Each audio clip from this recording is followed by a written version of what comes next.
रीमा आवाज आ रही है? Yes sir.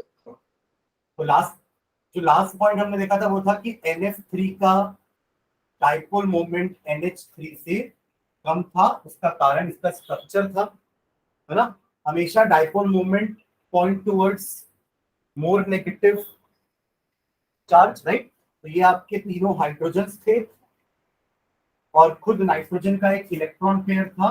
तो all dipole moments were in the same direction, तो ऐड हो जाएंगे। मैंने फोर्स का भी एग्जांपल लेके समझाया था ना कि जब हम फोर्स एक ही डायरेक्शन में अप्लाई करते हैं तो all force gets added to each other. और अगर फोर्सेस का डायरेक्शन ऑपोजिट होता है तो उस केस में वो नेट फोर्स निकालने के लिए हम उसे माइनस करते हैं। यहाँ क्या रहेगा, यहाँ तीनों फ्लोरीन है तो ये तीनों डाइपोल मोमेंट फ्लोरीन की तरफ रहेंगे, बट ये जो लोन पेयर है इसका डाइपोल मोमेंट ऑपोजिट डायरेक्शन में। तो इसलिए इसका नेट डाइपोल इन तीनों को ऐड करके इसको सब्ट्रैक्ट करेंगे और इसका नेट डाइपोल चारों को ऐड करेंगे, इसमें इसका नेट डाइपोल मोमेंट ज्यादा होगा, फ्लोरीन का कम। यहाँ देखिए ना, और कुछ मैंने बताया था कि कुछ के डाइपोल मोमेंट 0 होते हैं। तो क्यों होते हैं वो मैंने बताया था, अपन लिखे नहीं थे, तो आप वहीं से स्टार्ट करते हैं नीचे, ठीक है। चलो आगे बढ़ते हैं।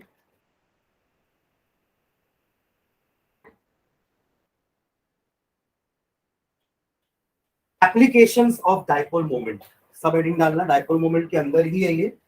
Applications of dipole moment, applications of dipole moment.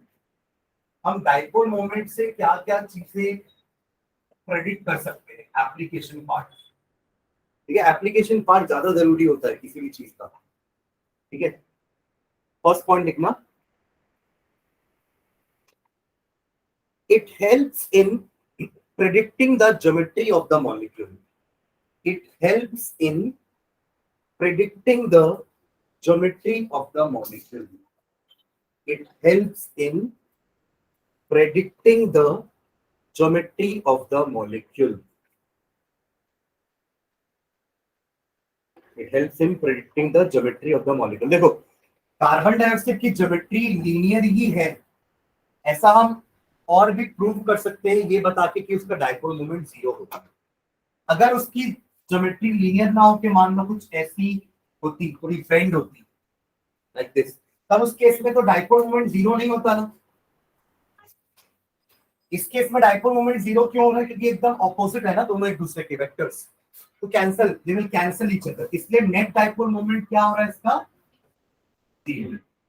But इस अगर स्ट्रक्चर ऐसा होता तो नेट डाइपोल मोमेंट जो है वो 0 नहीं होता।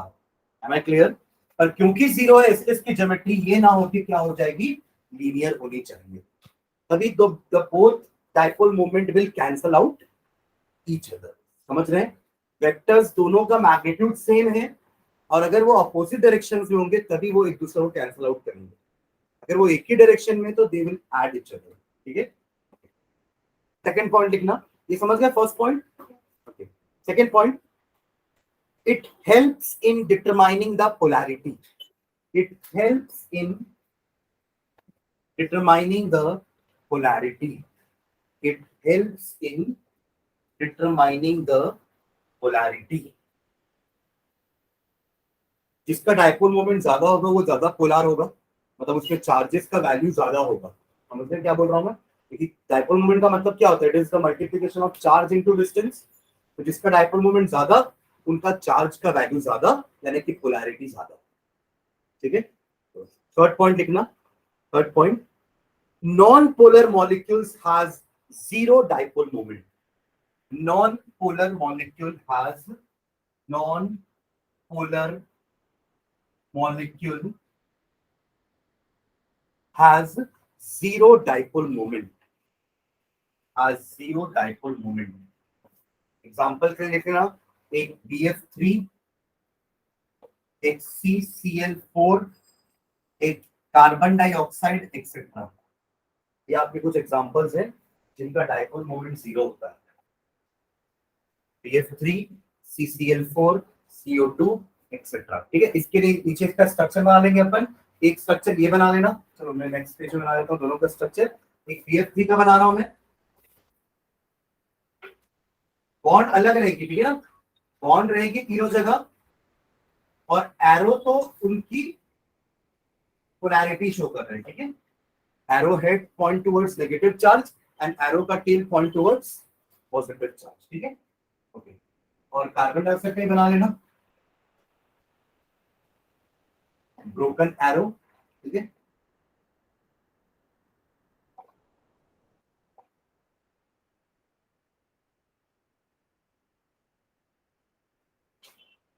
अब चाहो तो इसके बीच में से डॉटेड लाइन करके बना सकते हैं, ये इनका रिजल्टेंट है इन दोनों का, और ये दोनों कैंसिल कर देंगे, ठीक है। तो म्यू की वैल्यू क्या हो जाएगी, 0, म्यू यूज किए थे ना, mu to denote dipole moment we use the letter mu, Greek letter mu, D मत बोलना, डी तो यूनिट को सिंबल, यूनिट का सिंबल है डी बार, समझ रहे हैं ना, यूनिट का सिंबल अलग होता है और क्वांटिटी का सिंबल अलग होता है, जैसे करंट का सिंबल आई होता है, बट यूनिट के लिए अपन ए यूज करते हैं, एम्पियर, समझ रहे हैं क्या बोल रहा हूं मैं, ठीक है।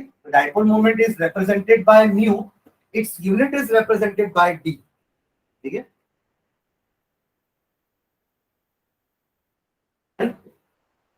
नेक्स्ट पॉइंट लिखना, सिस एंड ट्रांस आइसोमर्स, लिखो बताता हूं क्या होता है ये, सिस एंड ट्रांस आइसोमर्स, आइसोमर्स सुने कभी, आइसोमर्स क्या होते हैं, व्हाट आर आइसोमर्स,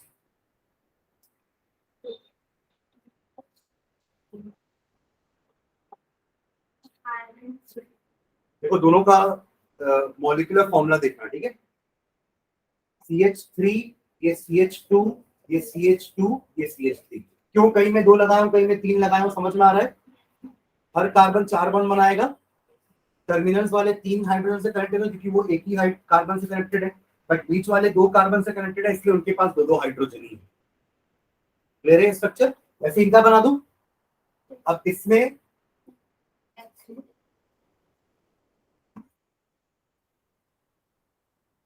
क्लियर है, तीनों का सॉरी दोनों का मॉलिक्यूलर फॉर्मूला देखना, कार्बन कितने हैं 4 दोनों में, और हाइड्रोजन काउंट करो तो 3 4 5 6 7 8 9 10, 3 3 6 3 9 1 10,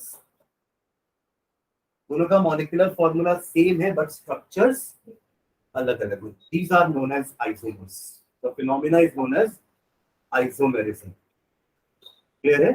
अब सिस और ट्रांस आइसोमर्स क्या होते हैं मैं आपको बता रहा हूँ, ये एल्कीन को सुने हो ना जिसमें डबल बॉन्ड होती है, तो just take an example of butene, butene ये ब्यूटीन है, but two ene to be more specific इसका नाम क्या है, ब्यूट-2-इन,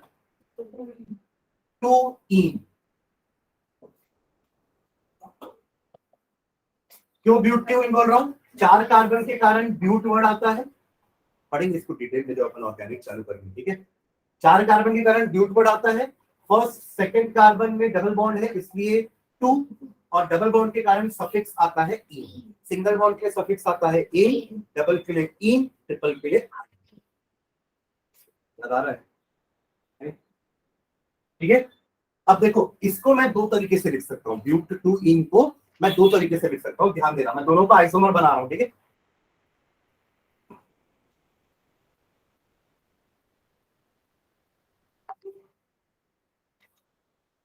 ये H2 नहीं है ना, ये सेकंड नंबर है कार्बन, ठीक है, दोनों के पास एक एक H है,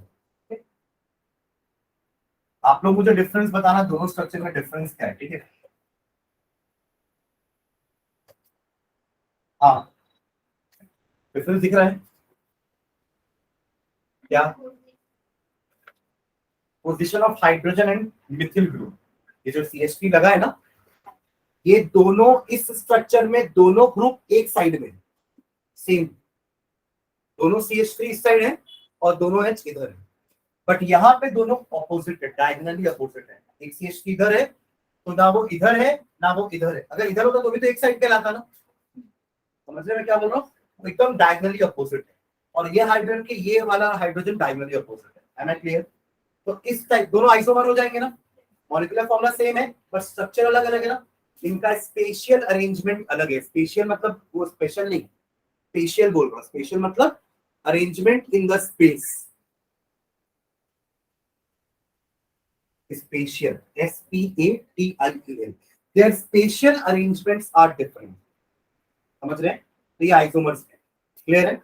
और इस टाइप के आइसोमर्स को अपन सिस ट्रांस बोलते हैं। सिस ट्रांस क्यों बोल रहे हैं? अगर दोनों एक जैसे ग्रुप एक साइड में तो उसको अपन सिस बोलते हैं, और अगर दोनों ग्रुप एक जैसे ऑपोजिट साइड में तो उसको अपन ट्रांस बोलते हैं।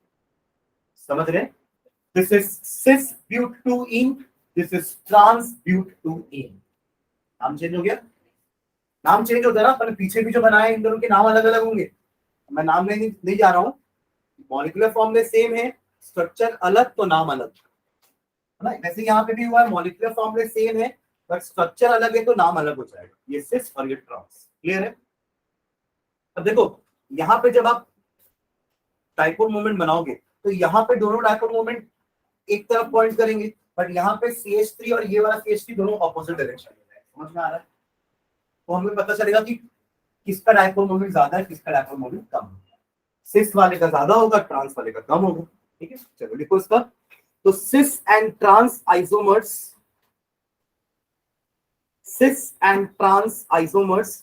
Can be distinguished by dipole moments, can be distinguished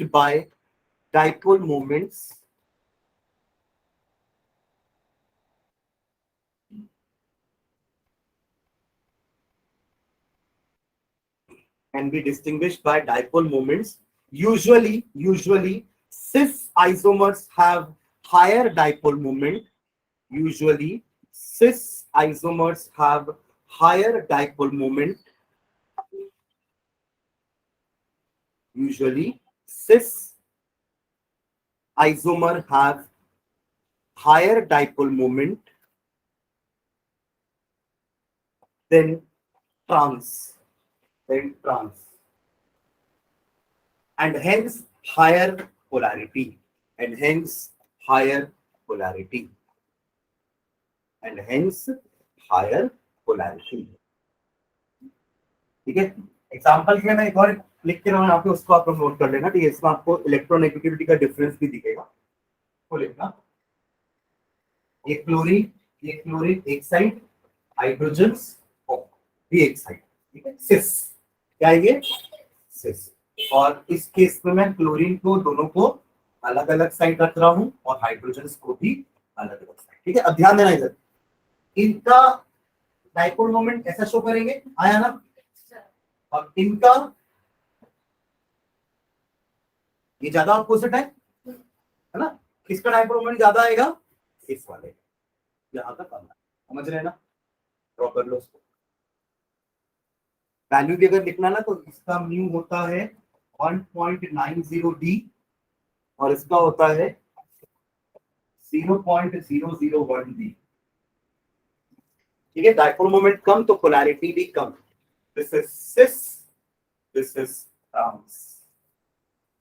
आप लोग अपनी समझ के लिए यहाँ पे ब्रैकेट में लिख सकते हो, same group on same side. आया ना? आपको याद हो जाएगा। ठीक है, क्यों इसको सिस बोल रहे हैं। तो यहाँ क्या लिखोगे? Same group on opposite sides. ठीक है, ऐसा लिख लेना, आप लोगों को याद रहेगा, वरना फिर भूल जाओगे कि सिस ट्रांस क्या था। ठीक है, रीमा समझ में आ रहा है?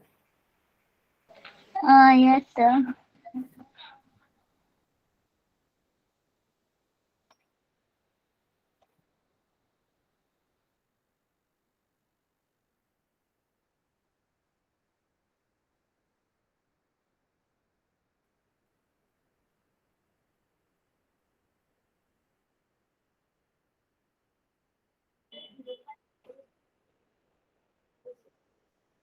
Zero 0.001 D.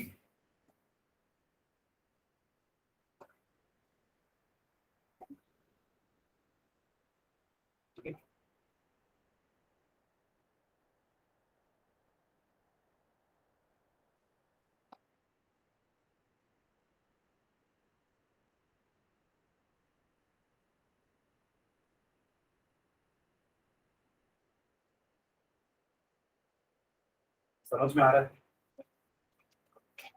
ठीक है, लास्ट एप्लीकेशन लिखना, कौन सा नंबर का है? 5वां। Fifth application for dipole moment. Dipole moment is greatest for orthoisomer. Dipole moment is greater for ortho. O-R-T-H-O. Orthoisomer. Benzene सुने हो ना? है? Comma. 0 for para-isomer. 0 for para-isomer. 0 for para-isomer. And less than that of ortho for meta-isomer.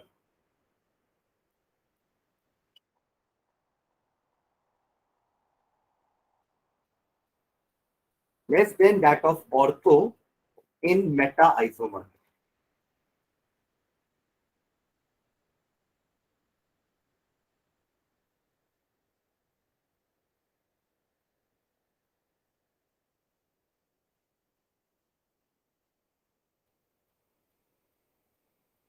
ठीक है, देखो ortho meta para क्या होते हैं, ठीक है, एक और आइसोमर का टाइप है ये, एक सिस्टम समझ गया ना, सिस्टम ऑर्थो मेटा पैरा ये बेंजीन में होते हैं, ध्यान देना।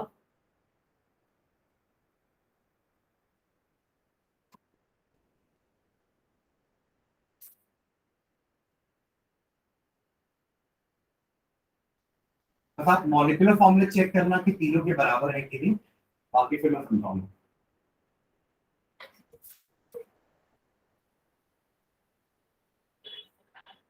ठीक है, तीनों का मॉलिक्यूलर फॉर्मूला सेम है। हाँ, क्या चेंज हो रहा है, सिर्फ क्लोरीन का पोजीशन दिख रहा है। जब भी हम बेंजीन रिंग लेते हैं ना, ये बेंजीन रिंग होती है, it has got alternate double and single bonds, है ना, alternate double and single bond, इसको अपन बेंजीन बोलते हैं, एक हेक्सागन शेप होता है। अगर सिर्फ इतना बना के छोड़ दोगे ना तो ये साइक्लोहेक्सेन हो जाएगा। ये क्या हो जाएगा, साइक्लोहेक्सेन। हाँ, जब तक डबल बॉन्ड नहीं बनाया तब तक वो साइक्लोहेक्सेन है। Now it is benzene. Clear है? ठीक है, अब देखो ऑर्थो मेटा पैरा का मतलब क्या होता है। मिथिल के रेस्पेक्ट में ये दोनों जस्ट नेबर्स है ना, अगला बगल अगल बगल वाला है। यहाँ इसके अगर यहाँ भी होगा तो भी वो अगल बगल में ही है। आपके घर के दो नेबर्स होते हैं ना, ये भी होता है ये भी होता है, हमारे रिलेशन दोनों से बराबर होते हैं क्योंकि हमारे दोनों एकदम पास वाले, राइट। ये दोनों पोजीशंस आपकी ऑर्थो कहलाती है। क्या कहलाएगी, ऑर्थो। एकदम नियरेस्ट नेबर को हम क्या कहते हैं, ऑर्थो। समझ रहे हैं? एक बाद वाली जो पोजीशन देख रहे हो, मिथिल के बाद की दो पोजीशंस वो ये है, ठीक है, दिस वन और इसके जैसी ये भी है, इनको कहते हैं मेटा। ये है ऑर्थो, ये है मेटा। और अगर दोनों ग्रुप एकदम ऑपोजिट में लगे हुए हैं तो इसको अपन कहते हैं पैरा। समझ रहे हो?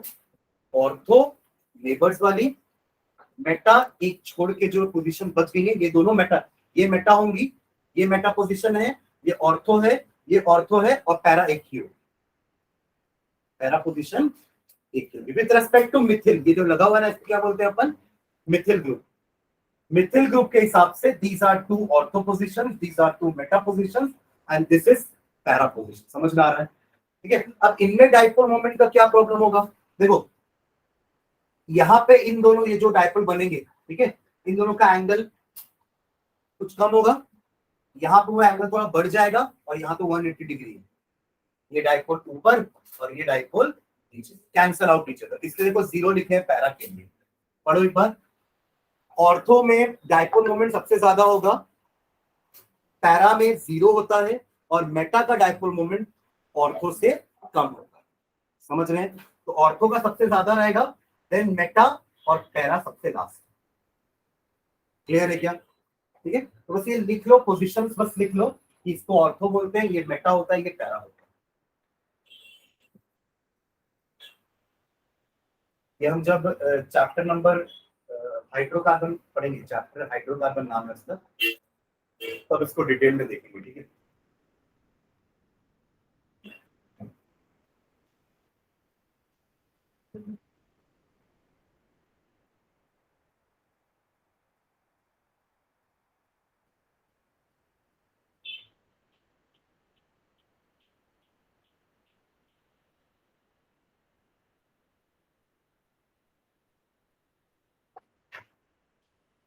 Then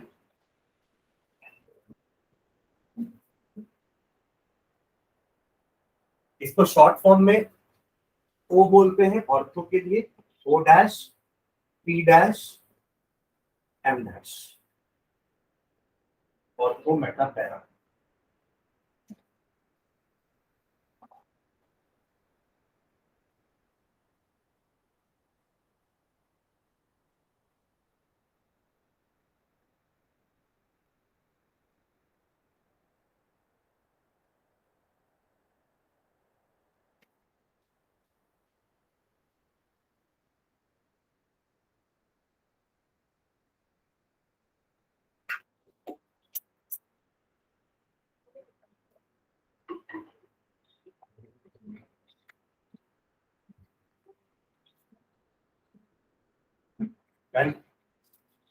ये भी लिखी आपने। This was all about dipole moment. Next एक थ्योरी स्टार्ट करने से पहले एक टॉपिक और इसको पढ़ते हैं, फिर अपन थ्योरी से स्टार्ट करेंगे। टॉपिक लिख लो, रेजोनेंस। Resonance, resonance.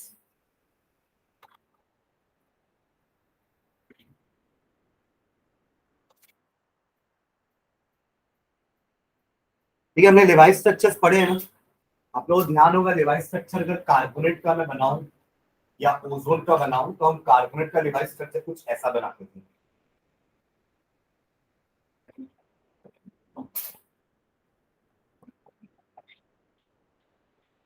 देखो एक बार चेक करो, इलेक्ट्रॉन पेयर कितने होंगे कार्बोनेट में?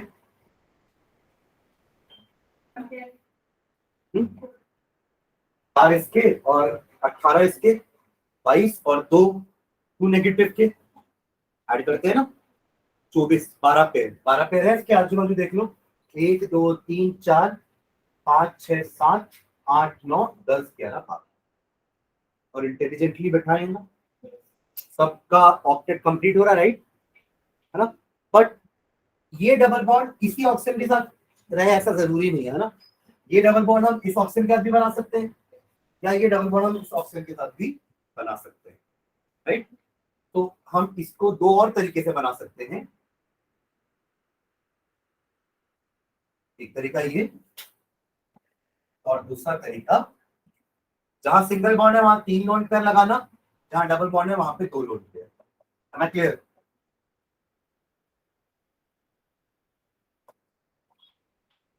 ठीक है, तो ये तीनों कार्बोनेट के कहलाते हैं रेजोनेटिंग स्ट्रक्चर्स। रेजोनेटिंग का मतलब है ये एक जगह से ये जो बॉन्ड है ये जंप करके इधर चलेगी, है ना, फिर ये जंप करके इधर चलेगी, तो इसको बोलते हैं डीलोकलाइजेशन ऑफ पाई इलेक्ट्रॉन्स। ये पाई इलेक्ट्रॉन्स होते हैं जो डबल बॉन्ड बनाते हैं ना, उनको पाई इलेक्ट्रॉन्स बोलते हैं। अपन पढ़ेंगे इसके बाद सिग्मा बॉन्ड पाई बॉन्ड क्या होती है।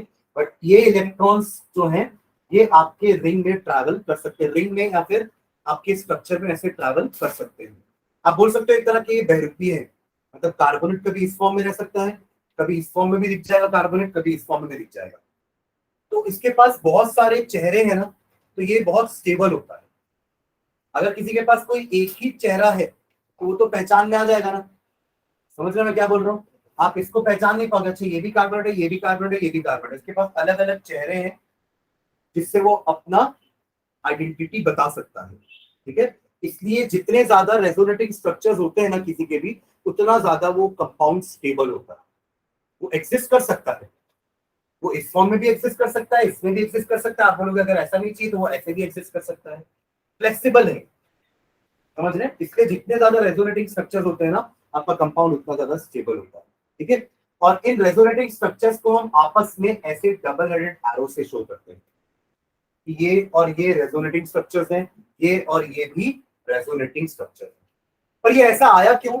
उसका कारण था कि एक स्ट्रक्चर आपके पूरे कंपाउंड की या मॉलिक्यूल की प्रॉपर्टी डिफाइन नहीं कर पा रहा। The single structure was unable to explain the property of the compound या मॉलिक्यूल, इसलिए उसके अलग अलग स्ट्रक्चर्स बनाए गए। अब आप सारे की हेल्प से उसकी प्रॉपर्टी बता सकते हो। इसको कहते हैं रेजोनेंस। कि if a single Lewis structure is unable to explain all the properties of that molecule, ठीक है, या आयन, तब उसके नंबर ऑफ रेजोनेटिंग स्ट्रक्चर्स वो काम करते हैं। ओजोन का भी बन सकता है ऐसा दो स्ट्रक्चर। ओजोन अपन कैसा बनाए थे, ऐसा था, सिंगल बॉन्ड एक तरफ थी, एक तरफ डबल बॉन्ड थी। इसका रेजोनेटिंग स्ट्रक्चर क्या हो जाएगा, यहाँ सिंगल बॉन्ड बना दो और यहाँ डबल बॉन्ड बना दो। वो कभी इस तरीके से रह सकता है, कभी वो इस तरीके से रह सकते हैं। एम आई क्लियर, है ना। बाकी इलेक्ट्रॉन्स का ट्रांसफर होगा, यहाँ पहले 2 इलेक्ट्रॉन थे और यहाँ 6 इलेक्ट्रॉन थे और यहाँ 2 थे। अब जब ये बॉन्ड यहाँ ट्रांसफर हुई है तो यहाँ 2 हो जाएंगे और यहाँ पे 6 हो जाएंगे।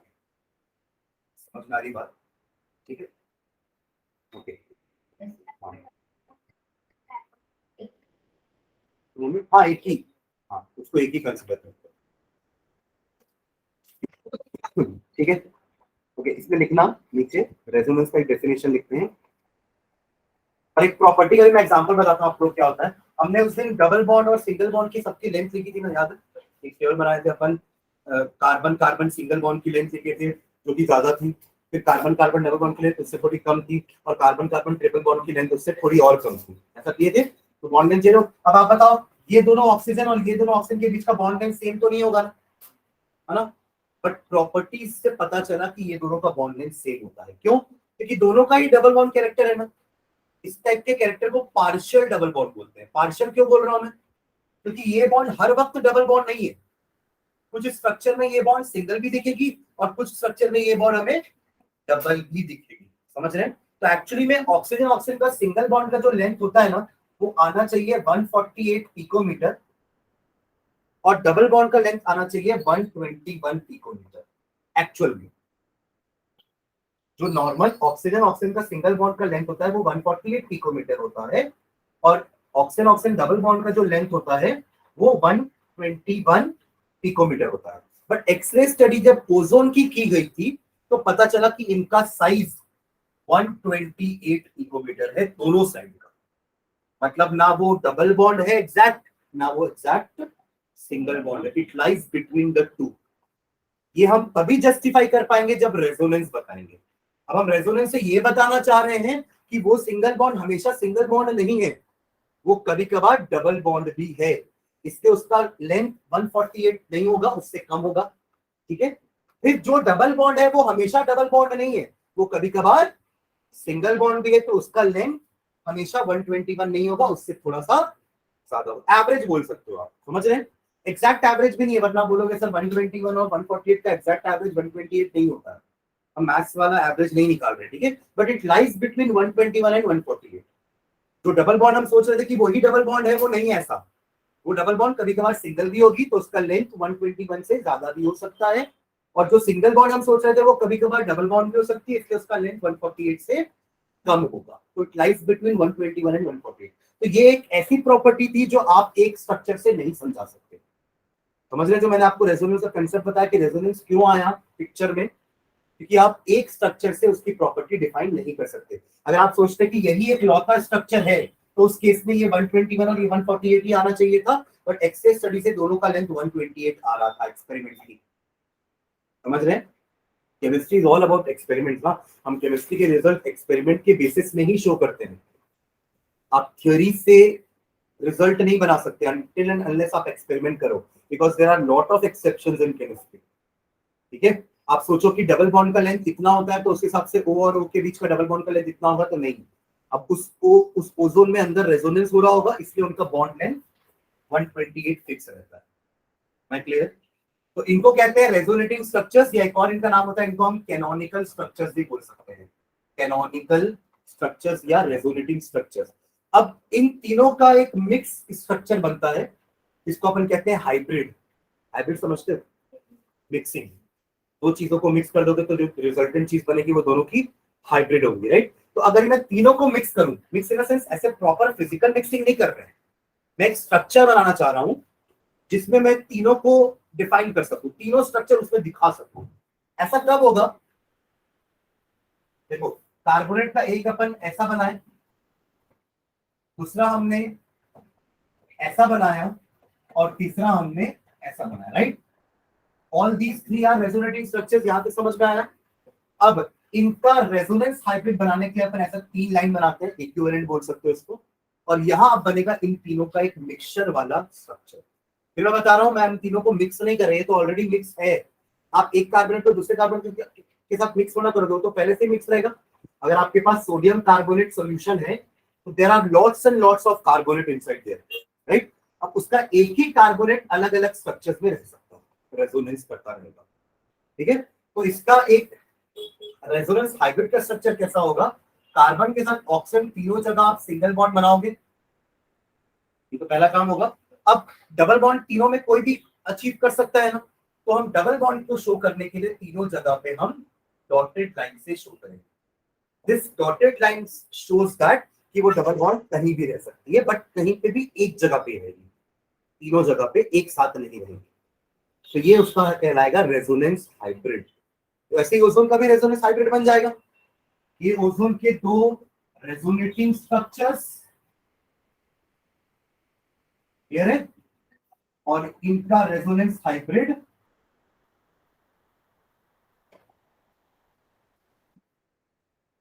क्लियर है।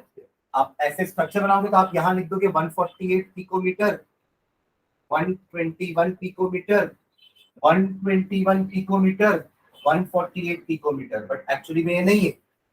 एक्चुअली में क्या है, 128 पिकोमीटर एंड 128। समझ में आ रहा है, ठीक है। चलो रेजोनेंस के बारे में लिखते हैं पहले अपन कुछ।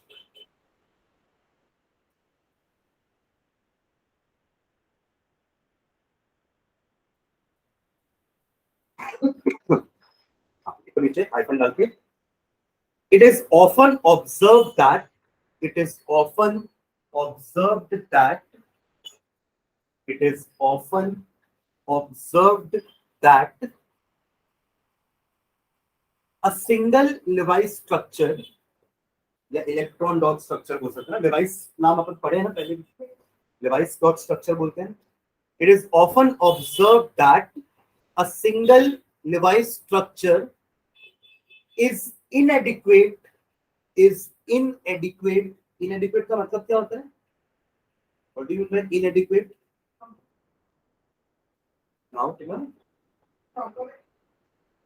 अमाउंट, हाँ मतलब सफिशिएंट नहीं, ठीक है। is inadequate for the representation of a molecule. It is often observed that a single Lewis structure is inadequate for the representation of a molecule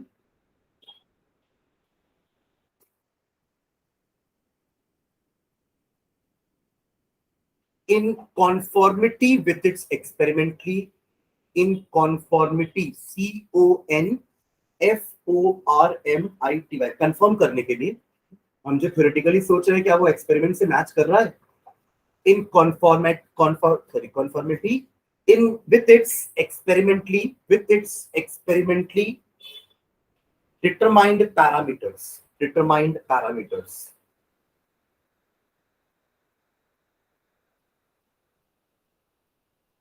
For example नीचे लिखना, for example ozone molecule can be represented by following two structures.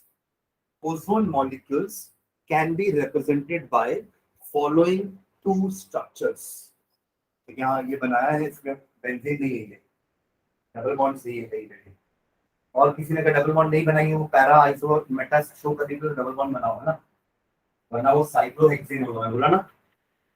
It should have double and single bond in alternate positions. वो भी नहीं बनाई, देखिए hexagon में double bond बनी है, अल्टरनेट पोजीशंस में तो नहीं लिखी यार, ठीक है। हाँ तो क्या लिखिए, फॉलोइंग टू स्ट्रक्चर, ये दोनों बना लो, बॉन्ड लाइन दिखना, ठीक है, दोनों की।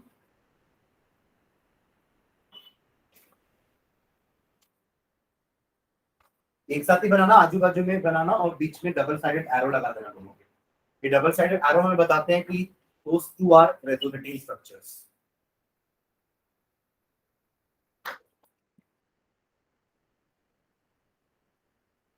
अभी देखो ये ऐसे नहीं बनते ना, मैं एक बार बना के दिखा रहा हूँ, देखो ये O इसके साथ 3 इलेक्ट्रॉन पेयर है, ये O के साथ 1 इलेक्ट्रॉन पेयर है, और ये O के साथ 2 इलेक्ट्रॉन पेयर है ना। ठीक है, अब ये अगर बॉन्ड जंप करके यहां आना चाहेगी कि मैं डबल बॉन्ड बनाऊंगी, देख रहे हो क्या, एक बार देख लो फिर। ये बोलेगी कि मैं भी डबल बॉन्ड बनाऊंगी, ये आ जाएगी उचक के इधर, ये जो इलेक्ट्रॉन पेयर लोन कर रही है उचक के यहाँ आ जाएगा। अब ऑक्सीजन इतना सारा बॉन्ड तो ना बनाएगा, अब अगर ये डबल बॉन्ड बन गया तो ऑक्सीजन के अराउंड में 10 इलेक्ट्रॉन हो जाएंगे, आया ना। और हमने एक्सेप्शन जो पढ़ लिए हैं वही स्टेबल रहते हैं 10 इलेक्ट्रॉन पेयर के साथ। हर मॉलिक्यूल का एक्सपैंडेड ऑक्टेट स्टेबल नहीं होता, याद है 3 अपन ने एक्सेप्शंस पढ़े थे ना, exceptions of octet rule, expanded octet, फिर आप बोल सकते हो शॉर्ट अगर 8 से कम है ना, इनकम्प्लीट ऑक्टेट, और तीसरा था आपका ऑड इलेक्ट्रॉन मॉलिक्यूल। तो हर मॉलिक्यूल में 10 इलेक्ट्रॉन रहेंगे तो वो स्टेबल रहेगा ऐसा नहीं है ना, कुछ ही मॉलिक्यूल्स है वो हम लिख चुके हैं। तो जैसे ही ये दो इलेक्ट्रॉन यहाँ के एक बॉन्ड बनाएंगे ना, ऑटोमेटिकली ये जंप करके इधर आ जाएगा। दो चीजें हुई है, एक इलेक्ट्रॉन पेयर बॉन्ड बना है और एक बॉन्ड इलेक्ट्रॉन पेयर बना है, समझ रहे हो, एरोस समझ में आ रहे हैं। वो एरोस बहुत जरूरी होते हैं रेजोनेटिंग स्ट्रक्चर्स में ना, यही हमें बताते हैं कि मॉलिक्यूल में इलेक्ट्रॉन का शिफ्टिंग कैसे हो रहा है। ये इलेक्ट्रॉन पेयर बॉन्ड बन गया और ये बॉन्ड इलेक्ट्रॉन पेयर बन गया, तो इसके बाद ही तो ये आएगा, आया ना। सॉरी, ये जो मैंने बनाया है हाँ वो ये है, और ऐसा करूंगा तब तो ये आएगा ना, आया ना, अरे आया ना। ठीक है, तो आप इसको ऐसा भी शो कर सकते हो यहीं पे ही कि ये जब ऐसा जाएगा और ये इधर चला जाएगा तब ये बनेगा। ठीक है, अब इससे ये कैसे बनेगा, वो वापस आना चाहेगा ना, आया ना, ये फिर वापस यहाँ आना चाहेगा, तब ये फिर ऐसा चला जाएगा, ये बन जाएगा। तभी तो डबल साइड एरो लगाए कि अगर ये एक्टिविटी करोगे तो ये आ जाएगा, और ये दोनों एक्टिविटी करोगे तो ये आ जाएगा। समझ रहे हैं क्या डबल साइड एरो का मतलब। ठीक है, चलिए बनाओ जल्दी से इसको। उसका रेजोनेटिंग रेजोनेंस हाइब्रिड में बनाना ना। स्ट्रक्चर नंबर, इसको नाम दे देना 1, इसको नाम दे देना 2, और इसको नाम दे देना 3 रोमन लेटर्स में। ठीक है, फिर नीचे पर लिख लेंगे 1 और 2 क्या बोलते हैं उनको, और 3 को क्या बोलते हैं।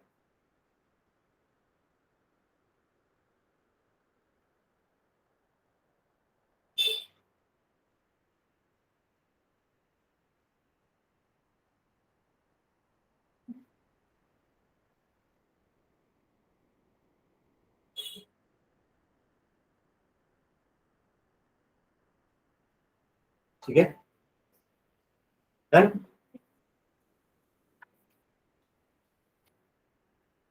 नीचे लिखो, structures 1 and 2 are called resonating structures or canonical structures. Structures 1 and 2 are called resonating structures or canonical structures. Resonating structures or canonical structures. While the structure 3, ये बनाया हो ना,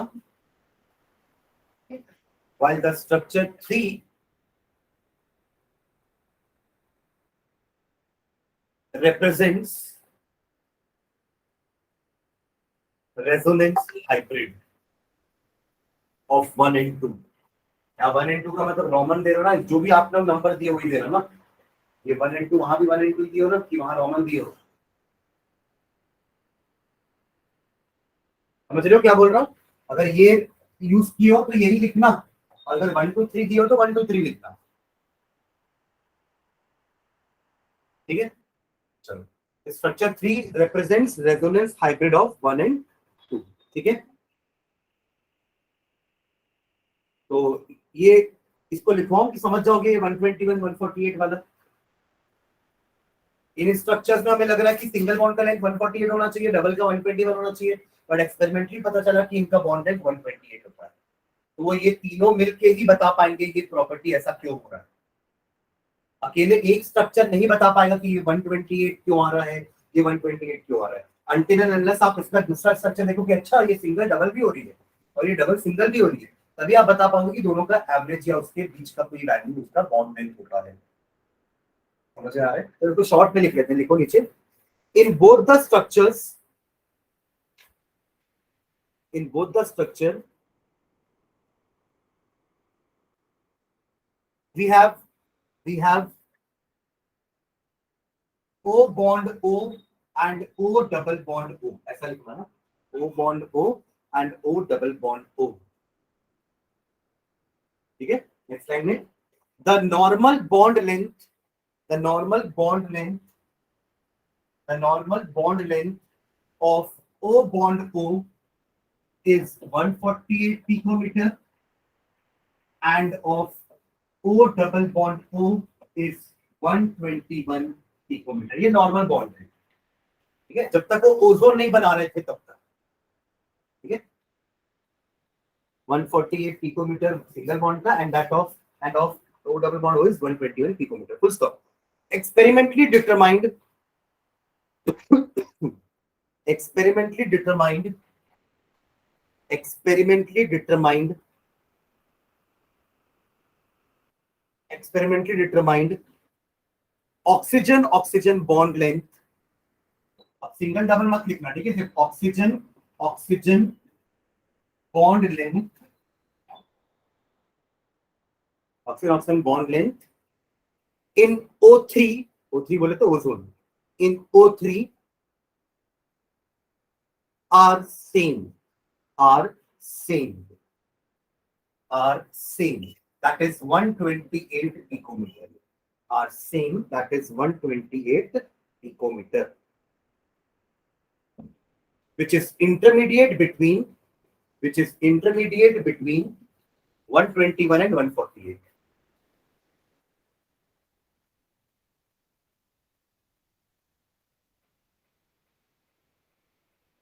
समझ गया क्या? ये तो हमने एक एग्जांपल लेके समझाया है कि रेजोनेंस की नीड क्यों है, ठीक है।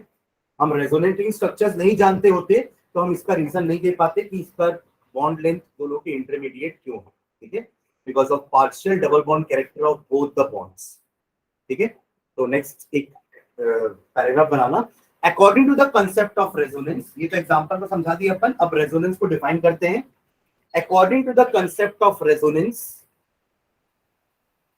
according to the concept of resonance, whenever a single Levy structure, according to the concept of resonance, whenever a single Levy structure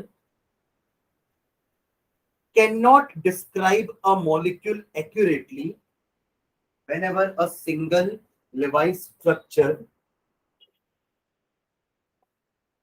cannot describe a molecule accurately,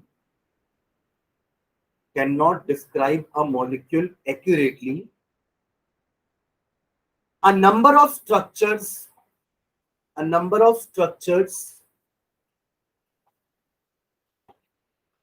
with similar energy, a number of structures with similar energy, comma, positions of nuclei, positions of nuclei, positions of nuclei। देखो हमने कहीं से भी atom को नहीं हिलाया ना, देखो ना, हमने कार्बोनेट बनाया तो कार्बन जहां था, तीनों ऑक्सीजन जहां थे वो वहीं थे, ओजोन में भी तीनों ऑक्सीजन जहां थे वो वहीं थे, बस हमने बॉन्ड्स को इधर उधर किया, इलेक्ट्रॉन्स को इधर उधर किया, समझ रहे हैं। Nuclei are in the same position in all the structures, ठीक है। तो similar energy, positions of nuclei, comma, bonding and non-bonding pair of electrons are taken,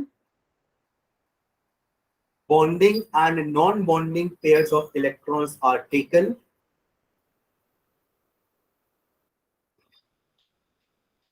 as the canonical structures of the hybrid।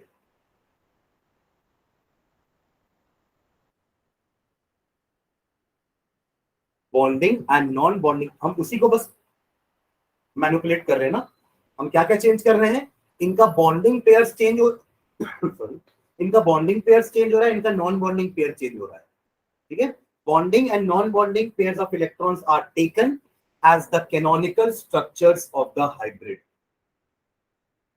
As the canonical structures of the hybrid, और वो hybrid उस molecule को completely describe करेगी, hybrid which describes the molecule accurately, which describes the molecule accurately.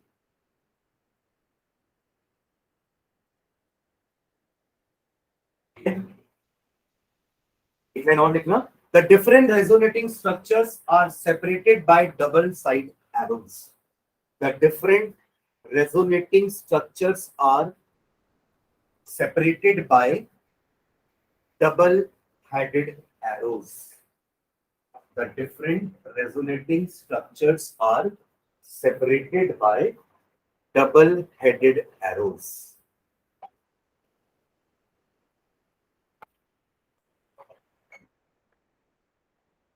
ठीक है, एक carbonate का ही बना लो, मैंने पीछे कार्बोनेट का बनाया हुआ है ना, ऊपर वाला बना लो उसका, ये तीन और उसका रेजोनेंस हाइब्रिड, जल्दी बना लो। एक एग्जांपल और ले लो, एक और एग्जांपल करके लिखे ना, कार्बोनेट एग्जांपल और ले लो, कार्बोनेट लिख तो लो ऊपर एक स्पेलिंग में, एग्जांपल कार्बोनेट। ठीक है, जल्दी से बना लो कार्बोनेट का।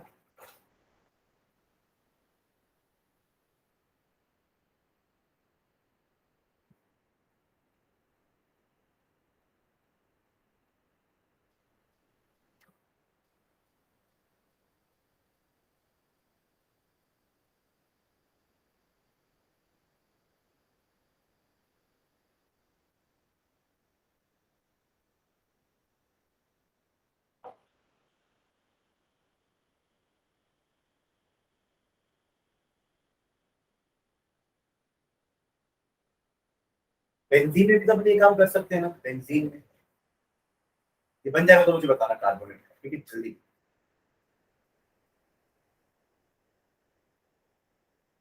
वह है, देखो बेंजीन में कैसे होगा,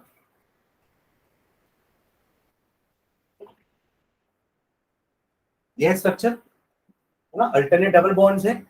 ये डबल बॉन्ड अगर यहाँ चले गई तो ये यहाँ नहीं रह पाएगी, कार्बन की पांच पांच बॉन्ड बन जाएगी, फिर इस वाले कार्बन की पांच बॉन्ड बन जाएगी।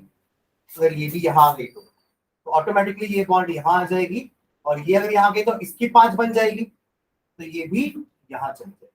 अगर ये तीनों चीजें हुई तो स्ट्रक्चर क्या हो जाएगा, ये यहाँ आ गया, ये यहाँ आ गया, और ये यहाँ आ गया। अब अगर ये यहाँ गई तो ये यहाँ आ जाएगी और ये यहाँ आ जाएगी, तो वापस ये हुई। समझ गया ना एरोस तक के? ठीक है, these are the two resonating structures of benzene। और इसका अगर मुझे हाइब्रिड बनाना हो तो इसका हाइब्रिड थोड़ा अलग बनता है, ध्यान देना। ये हेक्सागन बनाएंगे और बीच में एक सर्कल बना देंगे। वो सर्कल का मतलब क्या होता है कि डबल बॉन्ड का जो इलेक्ट्रॉन है, जिसको अपन पाई इलेक्ट्रॉन नाम दिए हैं, ठीक है, अभी इतना याद रखो, पाई इलेक्ट्रॉन बोलते हैं उसको, वो पूरा रिंग में घूम रहा है, it is completing a full round. इसलिए बीच में एक गोला बना के शो कर देते हैं, that that circle shows complete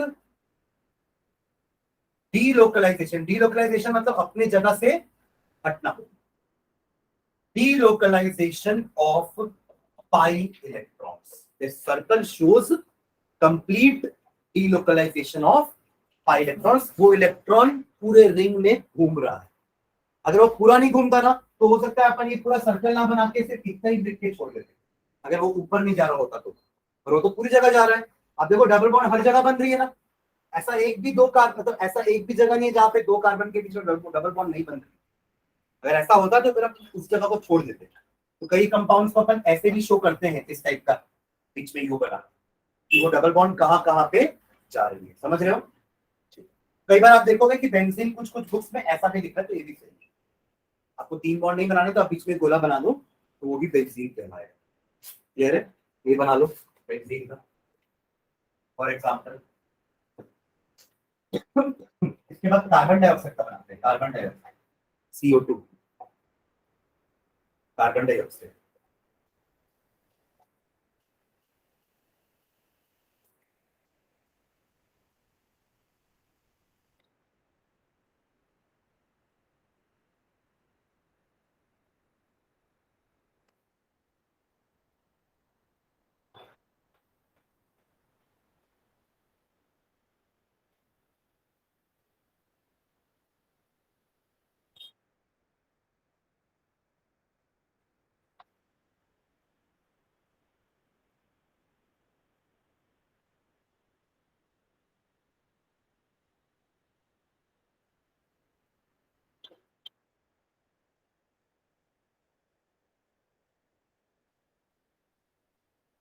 ये बेंजीन CO2 का एक स्ट्रक्चर बनाए क्या?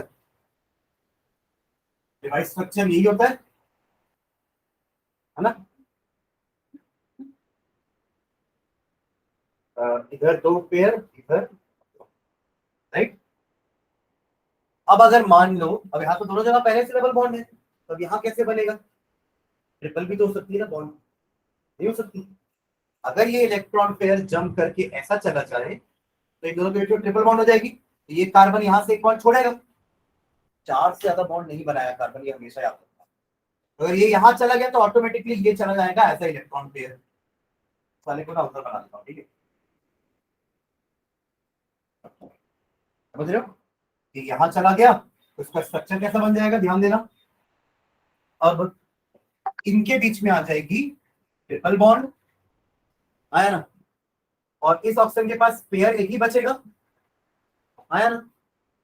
और ये हो जाएगी सिंगल बॉन्ड, और इस ऑप्शन के पास बचेगा तीन पेयर। क्लियर है?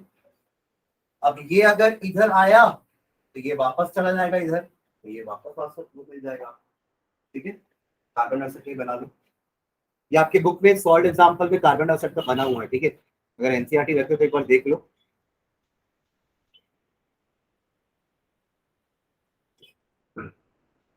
तो ये भी एक रेजोनेटिंग स्ट्रक्चर है, एक ट्रिपल बॉन्ड वाला ये भी हो जाएगा, और इसके बाद आपको ये मिलेगा ना। अगर इधर ट्रिपल बॉन्ड ना बना के अपन इधर भी तो ट्रिपल बॉन्ड बना सकते हैं ना, देखो इधर हो तीनों रेजोनेटिंग स्ट्रक्चर्स।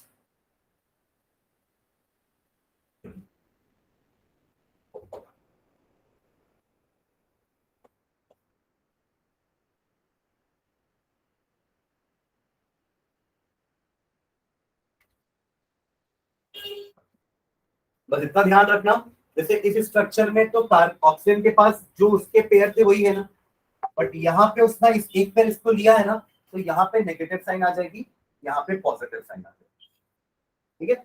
और यहाँ पे इसने इलेक्ट्रॉन पेयर लिया तो यहाँ पे नेगेटिव साइन आ जाएगी, यहाँ पे पॉजिटिव। बस ये ध्यान रखना, जहां से इलेक्ट्रॉन पेयर गया है ना, इनफैक्ट ऑक्सीजन के ऊपर लगाना, कार्बन के पास तो है चार चार इलेक्ट्रॉन पेयर, ठीक है? तो ये जो साइंस है ना, यहाँ नेगेटिव तो यहाँ पॉजिटिव, और यहाँ नेगेटिव तो इस वाले में पॉजिटिव, इसमें नहीं लगेगा। ये तो आपका प्योर मॉलिक्यूल है CO2, पर अगर वो इस टाइप का रेजोनेंस शो करेंगे ना तो नेगेटिव पॉजिटिव चार्जेस भी रहेंगे।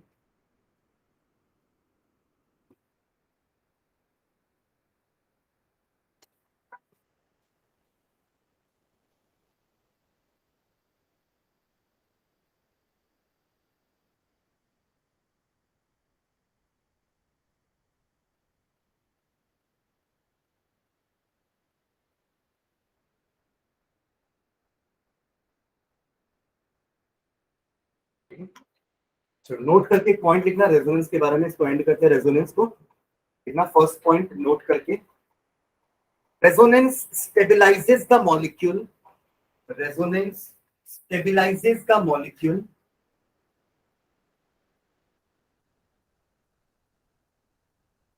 resonance stabilizes the molecule, so stop. More the number of resonating structures, more stable will be the compound. More the number of resonating structures, more the number of resonating structures, more stable will be the compound. More the number of resonating structures, more stable will be the compound. And एक point और लिखना last. Resonance averages the bond characteristic.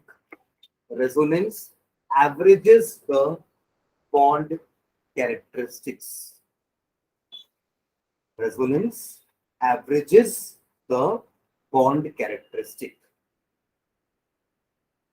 Resonance averages the bond characteristic. जैसे अपन ने इसका देखा ना, length का अलग अलग बॉन्ड लेंथ की, सिंगल की, डबल की, पर रेजोनेंस के कारण हमको पता चला कि इसकी तो बॉन्ड लेंथ सेम होती है दोनों की, 128 128 एवरेज, ठीक है?